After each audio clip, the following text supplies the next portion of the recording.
Hello and welcome to my video. So in this video, I'll be talking about the long and draining process of Raku firing. So, basically the start of the story is that me and my brother, Andy, we decided we wanted to make a ceramics club. And when we made this ceramics club, we wanted to focus on wheel throwing. And so we made a club. We met after schools using normal clay, which was just earthenware clay.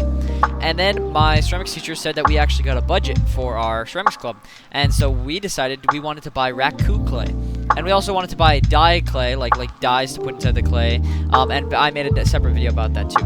But basically, this is Raku clay. As you can see from this close-up angle, the clay is a lot different than normal earthenware. So if you've ever worked with any type of clay, normally earthenware is a common kind of type of clay that doesn't have very much grog.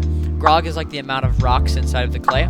And so this clay, in particular, Raku clay, apparently it's a low fire clay, but it's got a lot of grog and rocks inside of it. So as I was throwing this on the wheel, you could definitely see my struggle right here with the rim. This is a body of a teapot, and the top rim of the sphere was really hard to get precise or an even line without breaking apart, because most of the clay was rocks and really hurt your hand to wheel through, honestly. So I only wheel through like 4 pieces. Although we had a lot of Raku clay available to us, it was really hard to continually throw it because it was hard on your hands and hard to throw it. But I threw, I think I threw the most pieces out of anyone else inside the club. There's not many people, but we still have a bunch of fun. And this was probably one of the coolest activities I've done with ceramics so far. So I'm so glad I got this experience. But basically right here, you can see me, after the body of the teapot was a little drier, it was like leather hard, I added a handle, I added a spout, and I added a little lid on the top of the teapot. Then I decided to make some more pieces, so I just did the normal process of wheel throwing. Like, I center the clay onto the wheel, and I am throwing on a vat too, because with Raku clay is not food safe. So I have to, when I'm throwing on a vat, so then I can throw vases, and I don't want to move or squish the vase when I pick it up from the wheel, and so the vat just allows me to pick the whole piece right up from the wheel without ruining it or affecting it at all. So yeah, as I said, I just centered the clay to the wheel. It was a little rough around your hands a lot. It was definitely rough around your hands. But then I just centered it to the wheel. I threw a cylinder for most of these pieces. I threw a cylinder and then just bellied out or whatever design I was going with. This one you saw right there, that was more of a jug I was going for. I didn't add any handles to it though. But yeah, it almost collapsed as I was throwing it, so I'm glad it didn't. And this was another, I was going for a thinner neck on that vase back there, but I didn't record me throwing it. I wasn't thinking anything was going to come out of it, but I really enjoy that vase. I actually like the shape of it, the form. And so after throwing this, the clay was still wet, so I had to let it dry out. I covered it with a plastic bag and put it inside of a closet. And then once we fired it through the electric kiln, it was just bisque fired, and then we had to use special Raku glazes, which were interesting, which I'll talk about that later, but how interesting they were. But I had to glaze all the pieces that I fired. And so I started with this face, and I did a metallic glaze. Basically, like I said, the glazes were really weird because on earthenware clay, they were more of just like, here's a blue color, and then when you fire it, it's a pretty consistent colored blue. But for Raku, the Raku vases and clay, I found that the glazes were a lot more like a gamble, because the firing technique doesn't allow a consistent outcome, but electric kilns are more consistent when they're fired, and their pieces are more consistent, and glazes look a lot more consistent over time. But if you glazed the same glaze onto 2 separate pieces, they can look totally different. Depends on where you put it in the kiln, how much heat you used in the kiln, how long you fired them for, and stuff like that. And so it was kind of a gamble when firing with Raku, but I had a really great time, and a great experience. Overall, a great experience.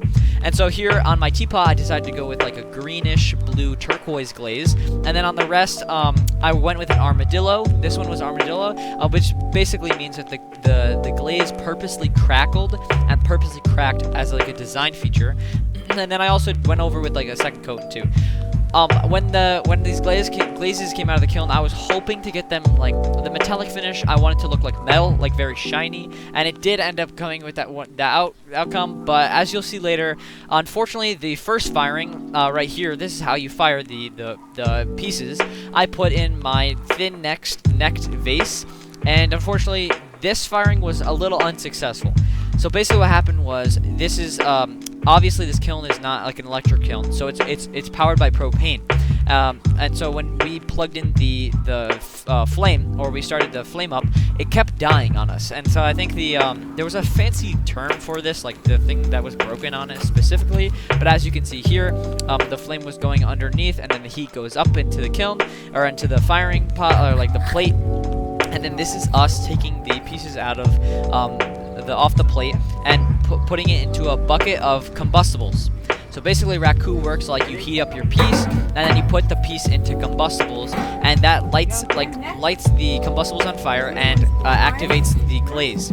Unfortunately, like I said, this was unsuccessful. This first glaze fire was unsuccessful because it didn't fire properly. The flame kept going out, and so we overfired the pieces. Unfortunately, they didn't look the way they were supposed to, but that's how it is with Raku firing. It's a gamble most of the time.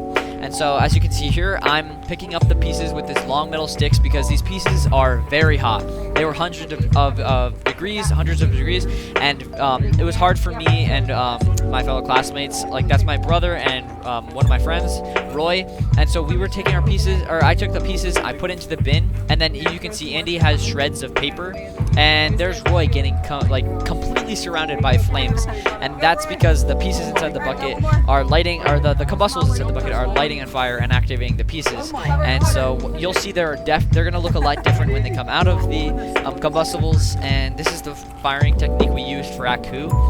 And I really enjoyed this process, actually. I liked the hands-on experience rather than just putting in an electric kiln and knowing the outcome. I liked the gamble, although it did suck that the first firing was unsuccessful. But this is what the aftermath looked like after putting all the pieces into the combustibles. And so this is just magazines we shred up, by the way, too. But this is the second firing. So this was a few days later. I think it was on, like 4 days later or so. When we, Miss Johnson, my ceramics teacher, she ended up fixing her kiln. And then we got these pieces. So these were, that was my brother's. And then this is my teapot. So I'm glad I waited to fire my teapot until the second firing, because the first firing was unsuccessful. The second firing worked perfectly. And so without any interruptions by the flame going out, we did the whole process, put the pot pieces into combustibles, and this is how it came out. So this is from the first firing. Obviously they look a little burnt, but fortunately one of my friends, Roy's piece, that one right there, the collapsed cup, we kind of made jokes about it, but that was the best fired and best glazed piece of the first firing. And then the second firing, this is what some of the other pieces looked like. So as you can see, that metallic glaze really came out really metallically and really shiny. It looked great. And there's my teapot. So I had a really great time with the Raku firings, and I'm so glad I got to experience it. And yeah, Miss Johnson, if you're watching this, thanks for letting us Raku fire. It was a lot of fun. And I hope you enjoyed this video. Leave a like and subscribe, and I'll see you in the next one.